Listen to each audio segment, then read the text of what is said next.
my fellow comic book collectors. Today is Wednesday, and on Wednesdays I do my Q&A video where basically I answer your questions. The first question comes from Frank Hubel. I'm hoping I'm pronouncing it right. It's a German name. It had like little accenty things on the U, so hopefully I'm pronouncing it correctly. So can you explain Stackery? Shipping costs, taxes, because he lives in Germany. Okay, so the way Stackery works, basically it gives you a US mailing address.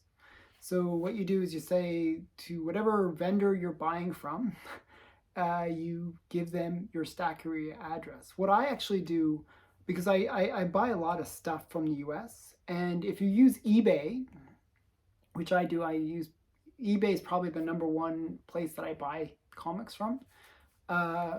What I do is I actually set my default address to actually being US, my Stackery address. So what ends up happening is by doing that, I can see actually a greater selection of comics.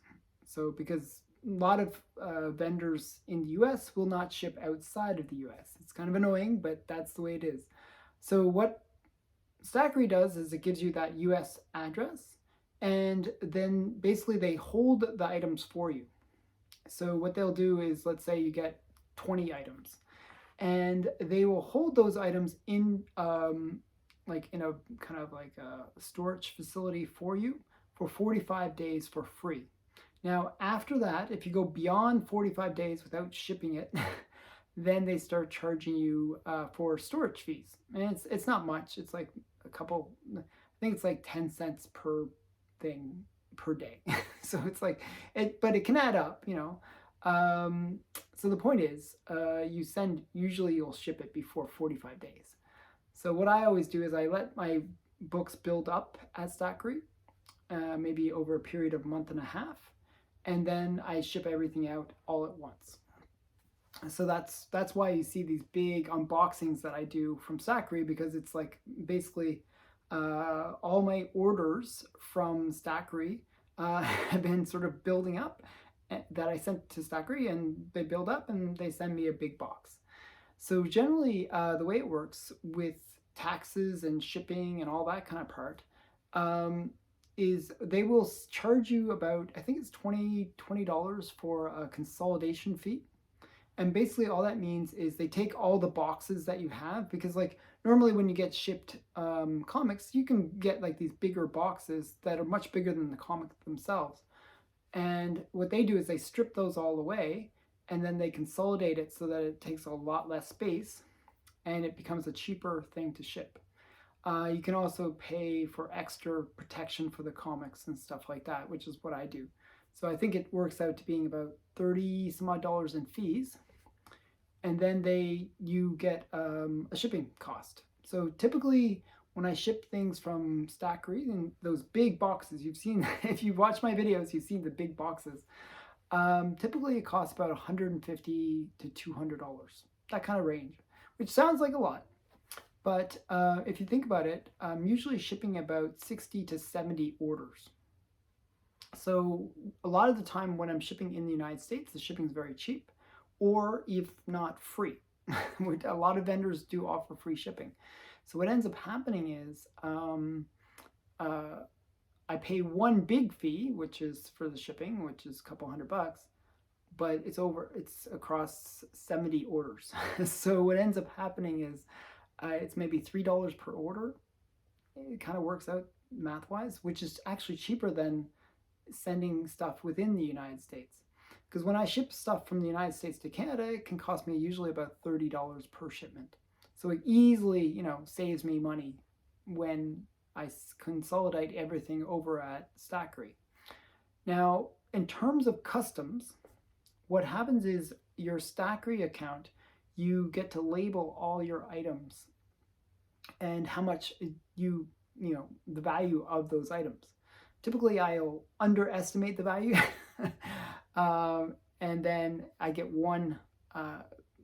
So what happens in Canada, actually, I just had this happen recently. when you get an item from the US, what they'll do is they'll charge you, it's roughly, I think it's 7% GST or HST. Oh, actually, it's GST, which is the government sales tax. Okay, so they'll charge you that when you bring an item from the United States into Canada. And I'm sure that something similar happens in Germany. So what ends up happening, though, is they will take the box, it will go into customs. Now, there's a customs processing fee, which can be anywhere from $30 to $50. So I've had it where an item was $100. The person labeled it up to $200 insurance for some stupid reason. I got charged on the box, the item, that it was worth $200. So I had to pay like $14 worth of just the taxes. Then, because they had to process it, it took an extra week or two, and they charged me another $50. So it was like almost, and then there was other handling fees. So it ended up almost being more expensive for just for the customs than it was for the comic. And that can happen a lot. So what ends up happening with when you do it with Stackry, because you're consolidating it all, you get the processing fees through customs and stuff. It's only one time instead of like multiple custom fees, which can really add up, as I was saying. So those are the big advantages of Stackry. You'll still get those custom fees. You'll still have to go through that, but you can at least set the values of your items at Stackery so that you can maybe reduce that a little bit. So that's how I use Stackery. For the most part, I found that their handling of the comics has been pretty good. I've had a few slabs get broken, and that happens regardless if I use Stackery or not, because it's just, when shipping, things happen. So and they're not necessarily the best about providing coverage for broken slabs, just so you know. I'm being honest here, I'm being open. I didn't get any compensation for the fact that the slab was broken. It is what it is. But for the most part, that is a rare occurrence. And, especially with the amount of stuff that I'm sending, it's only happened a couple times now. So just something to be aware of. The other question you asked me was, do you read digital comics? And to answer that question, yes, I do read digital comics. I read most of my comics online. I do read sometimes the comics, the physical comic. I know a lot of people enjoy the smell of the comic, like that especially with the older comics, that kind of musty smell. I don't know. It never appealed to me personally. But I know that people sometimes like that more tangible element to comics. Personally, I prefer to read them online. The main reason why I collect comics is more for the visual cover. I actually just love to see the cover, and I love to own a piece of history or first appearance or something like that. But when I read the comics, I generally prefer to read it online, because you can zoom in, you can kind of read it in a different way. Though I sometimes I'll read the physical comics as well. So, it's a little bit of everything. I'm sort of in that in-between generation, maybe, where we went digital. So that's my answers to those questions. I hope you enjoyed those answers. The next question comes from Golden Walrus. Do you have any series that you started as a pure cover buy that you ended up really liking the story? And also interested in what were the worst reads? Okay, so a few that so I'll just quickly start with a worst read. I'm a big Star Wars fan. I love Star Wars. And I recently tried to, I picked up some recent issues of, I forget, it was like the Obi-Wan backstory. And it was terrible. I really didn't like it. I just found it was like, pushing an agenda and kind of made, again, like it was like insulting to Obi-Wan. It didn't really made him sort of the secondary character in his own story. And I really don't like that. So that was a bad read. Good reads, and I'll show you, like I want to show, like I've shown this one so many times because I really, really do enjoy it. And it was a cover by Because of the Artist. Now, I actually commissioned a bunch of artwork from this artist, and I was checking out some of the books that he created. And one of the ones that he created was called Extinction Parade, and Crossed is another series that he did. And his name is Ralu Karas. And, you know, it's kind of this very detailed art. And this is Extinction Parade. And it's just such a cool story. I really think it's like a very underrated story. And, you know, it's a zombie story. So zombies and vampires. So really quite good. And I really enjoyed it. So that was Extinction Parade. And, you know, it's got some pretty cool covers, actually. There's one of these kind of sexy cover. Basically, it's about vampires. It's all really told from the vampire perspective. And what's happening is, just to give you a brief synopsis, is the vampires, you know, they have fun. Like they are eating humans. They don't really care about humans. Humans are just food for the most part. So they just abuse humans, and they just eat, you know, play with their food a bit. And that's kind of what's going on. But meanwhile, while they're just doing their own thing and they just, you know, go on with their daily lives, there's a zombie apocalypse happening. And what they're noticing, what they don't notice, is they think, oh, humans, they've gone through, you know, wars and all this kind of stuff before. They'll be fine. But the zombie apocalypse isn't going that well. And what's happening is now the zombies and vampires are competing for the same food resources. And it's a quite interesting story. Actually, I kind of a little bit annoyed by it because they created 2 series, and it sort of ends with them kind of realizing that they're really screwed if they don't do something to help the humans. But it ends that way, and they haven't made a 3rd series to kind of finish the arc. So I really enjoyed it, though. So that's Extinction Parade. A Golden Age one that I picked up purely because I love the covers and I love the creator as well, is JoJo the Jungle King. So these are just these really great jungle-y kind of covers.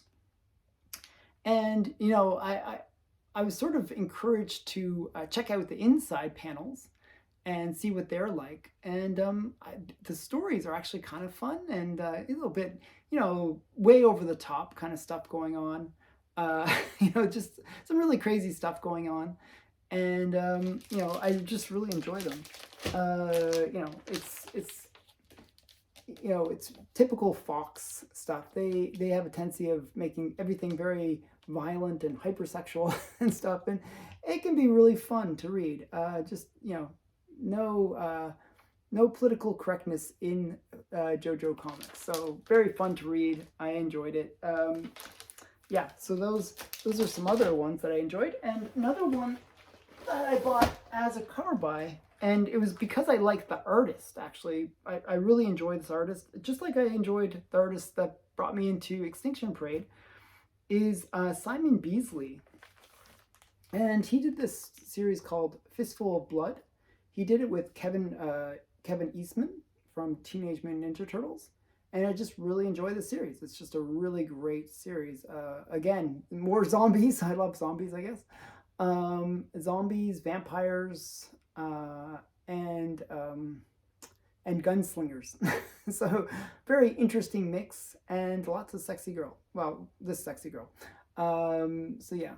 So just a cool series, Fistful of Blood by Simon Beasley.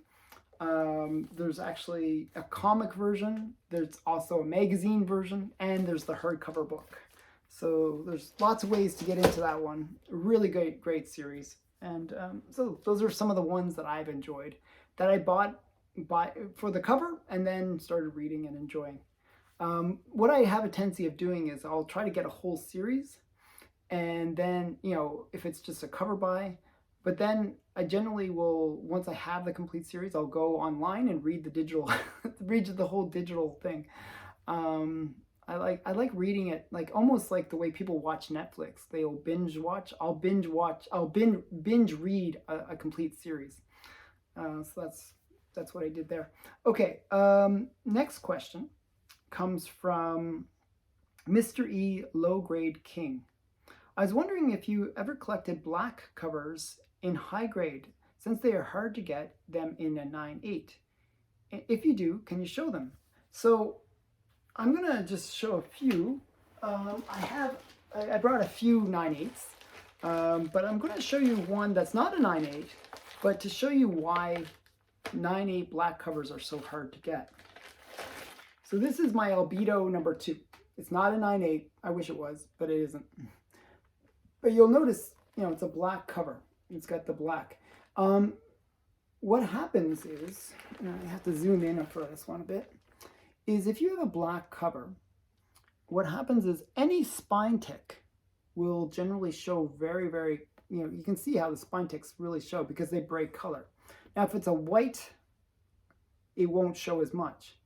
So black, it's really obvious when you get the spine tick because it's breaking that color. Whereas if it's white, the breaking of the white color is still white because the paper underneath is white. So this is why it's so hard to get these in 9/8. Another reason though is if you just touch the paper, well, the black will actually show your fingerprints more. So you'll get that as well. So staining and stuff really shows up on the black covers. So getting like a black cover in a 9/8 is quite difficult. Now, generally, I don't chase 9/8s. I'm not that kind of person where I have to get it in a 9/8 or it's not. I'm not even going to consider it. I'm not that kind of person. You'll notice a lot of my books are pretty low grade. I just want to have the book. But if it's a new book, I will try to get it in that high grade. Recently, Reggie from Reggie Collects, Reggie Simmons, he came out with a book called Isolation. And it's a black cover, okay? So I thought, okay, I'll pick up this as a reader copy, but I'll also, because he was selling them, I'll also get the 9/8. Now, the only problem with my copy is it has Newton rings, but other than that, it's a very black cover. So I figured this is one of those cases where it's good to have the 9/8 copy of it slammed, pre-slammed, because sending it off and trying to get the 9/8 might be difficult just because there's just so much black that it is probably going to be a hard one to get graded in a high grade. Even the back is kind of very dark. So it just would be very hard to get in a 9/8. So, this is, his comic that he did. And I always like supporting other creators, so I got that one. So it's just it's kind of one of those cases where if it's a modern comic and you can get it in that 9/8, and his cost for the 9/8 wasn't really that expensive. It was like almost the cost of slabbing it. So it really didn't make sense not to get the 9/8 in a way. The other 9/8 that I have to show, another black one, is this one, Phantom Lady, number 1-ish. It's like it's a one shot. Phantom Lady, it doesn't really have a numbering. It's basically Adam Hughes cover, and you can see it's really black on the back as well. So it's really this is really hard to get in high grade. So these generally, because it's such a hard one to grade, and it is a popular cover because it is Adam Hughes, they can go for quite a lot. So when I had the opportunity to get this for a reasonable price, I picked it up. And a lot of the time with the black covers, if you can get that 9/8, it is a big deal because there will be a more scarcity of the 9/8, especially even with the modern ones, than typical books will have. So, there is some advantage to getting that 9/8 because it will have an extra premium associated with it because there is that element to the fact that it's harder to get in a 9/8 copy. So so those are my 9/8s. I don't have that many black cover 9/8s, and maybe that's because it's hard to get 9/8s. But generally what I'll do is, especially like I have a tendency of trying to save money on comics, even though, you know, I buy a lot. But I'll generally save money by getting comics that are like in the 9.4 to 9.6 range. And it's just, it's basically half the price by doing that. So that's one of the things that I always think about. You know, maybe that's not such a great strategy. You know, everyone says that the 9.8 is an investment grade. A lot of the time, though, if you really look at the listing for a 9.6, and this is just an aside, really. If it's the case that you look at it and there's no color breaking spine ticks, especially on a black cover, then it could be potentially pressed and you could get that 9.8. So there's always that potential when it's a 9.6. Even a 9.4 sometimes has that potential. So, you know, I always thought it was you know, to get the savings, maybe get similar level book. I'm not that picky about the 9.8. So, yeah, that's just my way of collecting. Okay, so that's, hopefully that was, hopefully that is a good answer for you. Not last question. Next question is Bigby McFly, the comic guy. What is your #1 favorite Headlights cover and Taillights cover? Okay, so I came up with this concept of headlight, taillight. Well, headlights is a common term. It just really means the female front, and it, you know, usually her boobs. So if, you know, if it's a nice cover with very obvious kind of boob cover, then it will be called a Headlights cover. If it's, I came up with the reverse of that, which is if it's a very good cover with the, you know, showing the butt, then it's a taillight cover. So it's a headlight, taillight, you know, kind of a thing. But I've heard other expressions for taillight covers, like caboose covers, or, you know, there's like a whole bunch of different things that people call them. But, or booty covers, but I like the term taillight covers. It's got that same kind of, it kind of works together. So I'm going to show a couple. There's actually one that the funny thing is, the two that I want to show, I couldn't find. I was like searching through my collection and I couldn't find. I know I have them, but I just don't know where they are. So the ones that I originally wanted to show was Psylocke #1 is my favorite taillight cover. It's just a really great taillight cover. You have to check it out. It's the variant cover. It's a really great booty cover, or taillight cover. But I figured I'd bring one that I love just as much, and it's a really great cover, is this one. This is Cave Girl, the mature version, #1, and this is a Frank Cho cover. Now, you know, Frank Cho does a lot of good girl covers, and this is just a really great one. You know, good booty cover. And you got a little bit of tentacle stuff going on too. So it's a lot of fun there. This is actually, I believe, Frank Cho's, and you can correct me in the comments. Sometimes I'm wrong about things, but I'm pretty sure about this one. I kind of did some research. I think this is Frank Cho's first cover art. So, first published cover art. So, something to look up. And this is from 1998. On the back is a great bud plant, I believe it is. Yeah, I think, or bud, yeah, bud root, is it right? Yeah, whatever.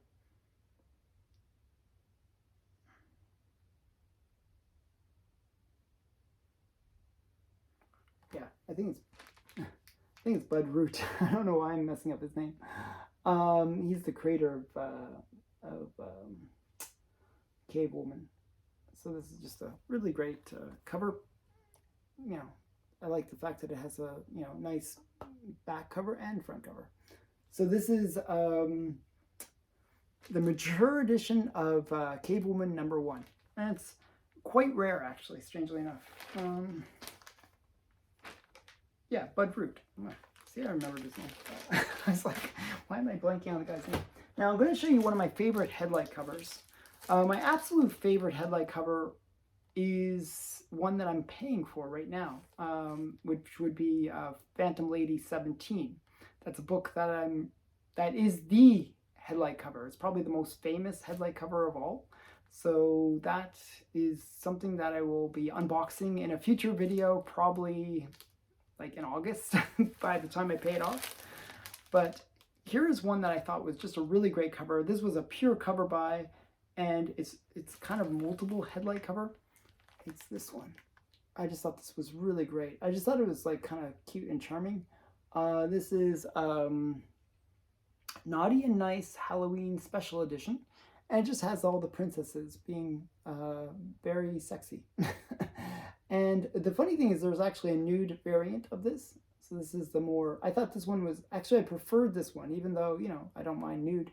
But I preferred this one because it has like the seashells on her. It just looked, I don't know, there's certain innocence / charm / sexiness to it. So I kind of like this one. So this is, yeah, one of my favorite Headlight covers, except for Phantom Lady 17, which is my ultimate favorite. So yeah, so this is Naughty and Nice Halloween Special, and it's just like, it's a one-shot. Okay, so those are just a couple of those. Okay, so last question comes from Zach. Zach and Smart. Okay. I hope I'm not messing up his name too much. Zach is Smart, I think it is. Yeah, okay. What is the price point you should start looking for restoration? So I wasn't quite sure what he meant by this question. So at what price point, you know, should you start looking for restoration? So the question could mean two different things. One, when do you think there might be the potential for restoration? You got to be careful about that restoration. Or the other way you can interpret the question would be, at what price point should you consider buying a restored book as a way of potentially getting into a book that you normally wouldn't be able to get into? So I'll actually answer both questions, even though I'm not sure which one is the one he's really asking. So to answer the first question, like, let's get into the purple label of death. Let's go down that rabbit hole. And I was actually having a conversation with a friend, my friend Stephen, about this, Stephen Collecto6. And he was actually on one of these panels where they discussed what should we do about restoration in terms of CGC grading, in terms of the price impacts and stuff like that. And the thing is, what would happen, and this would happen a lot. I remember this back in the day. Back in the 90s, I had a friend that would do this all the time. You'd get a book and it would have like the slightest spine tick on it. And what they would do is they get a Sharpie and fill in that spine tick. And it was very common. It was not like this was not a one-off thing. And it wasn't even done on expensive books or cheap books or whatever. But a lot of the time when people would go to sell those books, they would try to make them look a little bit better than they really were, because they would do color touch or some, maybe a little bit of trimming, something to make the book look better than it really is. And a lot of the time when you would get those books, those raw books graded, and they'd come back a purple label, like, people would be really upset.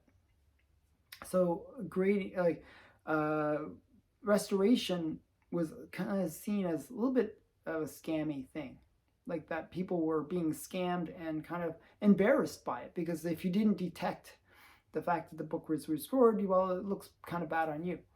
So often any book really can be restored, and when you get into golden age or even silver age, a lot of the time there will be restoration because the book has gone through so many hands, or it's gone, it's been around for so long.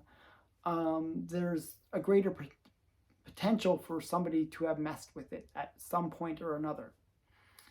And that does create problems. So I would say, to answer that kind of version of the question, that you should always, like whenever you buy a raw comic, you should always be aware that there could be restoration and that you should be nervous that there can be restoration. That's why generally I like to buy slabbed books if it's a more expensive book, because I know that if it's a blue label, then it's really a blue label. And I know what has been done to that book. So really any price point can have this. And you got to be especially aware with the older books that this could be an issue. So hopefully that answers the first part of the question. Now the second way to interpret it was when should you buy a restored book rather than a blue label, because it just becomes more affordable? And that question I've experienced a lot of the time, because I buy restored books, like you'll notice, like this right here, right next to me, restored book, and I'm happy to have this book. So this is Adventure Comics number 247, and this is the first appearance of the Legion of Superheroes. And it's a major book, very expensive actually, in a non-restored. Typically it goes, for thousands of dollars. Restored, it's about half the price. So, and generally, maybe even less than half the price. So I got it for about 30% of the price. So, and it's, with the low grade, restoration really doesn't matter as much. But, the point is, it allowed me to get a book that normally I wouldn't be able to afford, because I would need 3 times the budget to be able to afford it. So that really depends on what your price point is. So, if your price point is like $1,000 and all the blue labels are above that, then buying a restored kind of makes sense. And I mentioned earlier in this video that I'm getting my Phantom Lady 17, and that book, in the grade that I'm getting, it's an 8.5. That book would be just cost prohibitive. I wouldn't be able to afford it in an 8.5. It's like, a couple $100,000, 8.5. Maybe 100,000 to a couple 100,000. It's a pretty expensive book in an 8.5. Buying it restored, it's like way less than that, and it's more manageable. Even still, I have to do payments on it. But it's really up to your price points. Personally, I would recommend that if you're buying a modern book, avoid restoration like the plague. It just doesn't make sense. There's just too many available to buy restored. It just doesn't make any sense. Unless you just really want a reader copy, or you don't really care about the value of the book. It just, with the moderns, it's kind of not a good idea to buy restored. When it gets to older books, you're going to encounter restoration more often, and it's really up to you if you feel comfortable with restoration. Now, with all of this being said, restoration doesn't impact the price as much as you might think. The way I think of it is this. Let's say the blue label is worth $1,000, and the restored version is worth $100, like today. Okay, it's worth, so 1 to 10. Really, just not worth that much, the restored version. But you bought into it because that's what you could afford. You could afford $100, and you've bought now a restored book that's $100. Well, what happens is, when the blue label goes up, generally, let's say it goes up to $2,000, doubles in value. Well, that restored book will often do the same. So you'll see the restored books actually double in price too, because it's usually a percentage of value of the blue label. So even though you're buying restored books, you can actually see them as an investment because they will generally go up as well. So there is advantages to doing that, because now you can get a book that you can afford, and it is one that will appreciate over time. So, but as I said, try to avoid the modern ones, because the ability to resell a restored book, especially in the modern age, is very difficult, because not many people, because there's just too many options. You know, with modern books, most of them get slabbed pretty quickly, and there's just too many options. That's why even like low grades in modern books don't make sense. Like anything below a 9.4 really doesn't make sense in a modern book, because there's just too many options for people. Like a lot of books have been slabbed. There's usually hundreds or thousands of copies of those slabbed books on the census. And so it doesn't make sense to buy it as restored. It doesn't make sense to buy it as a lower grade blue label. Now, there are times when it can make sense if the book becomes super, super valuable, and people are just willing to pay for anything, like just to get that book. You know, I can think of like Star Wars: The Clone Wars as being a good example of that. I bought a 8.0 of that, you know, just because I wanted the book, and even then, it's still a pricey book. So yeah, so you know, you gotta find your battles, right? You pick things. Look at the census. Look at how the book is performing. There's a lot to it, but for the most part, try to buy higher grades in the modern. Try to buy blue labels in the modern.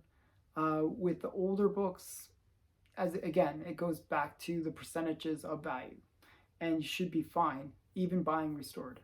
So, and I am in the belief that right now restored books have such a bad reputation that that's actually a good time to buy them, because you still get that percentage growth.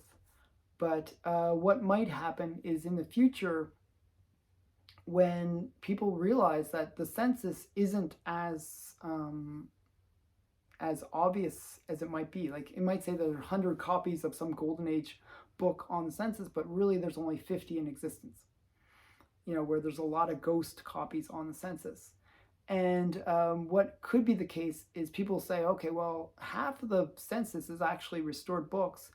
Maybe we should, you know, because of the scarcity of this book, maybe those restored ones aren't as worthless as we've been treating them. So I think there will be a bit of a correction when restoration is kind of perceived differently. Especially when it's slabbed, you know what you're getting. So it's not like you're being tricked. Like generally the reason it was the purple label of death is it was a shock.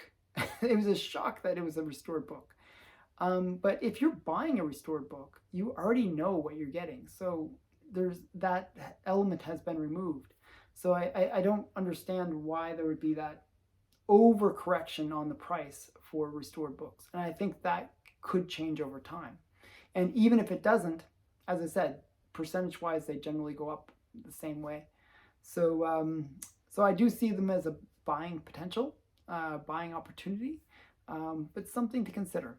So it's all about what you feel comfortable with. So again, I hope you enjoyed this video. If you have a question that you want to ask me, put it in the comments below, and I will do my best to give you a great answer, so-so answer, some answer, and hopefully you enjoy it. Thanks again. Bye for now.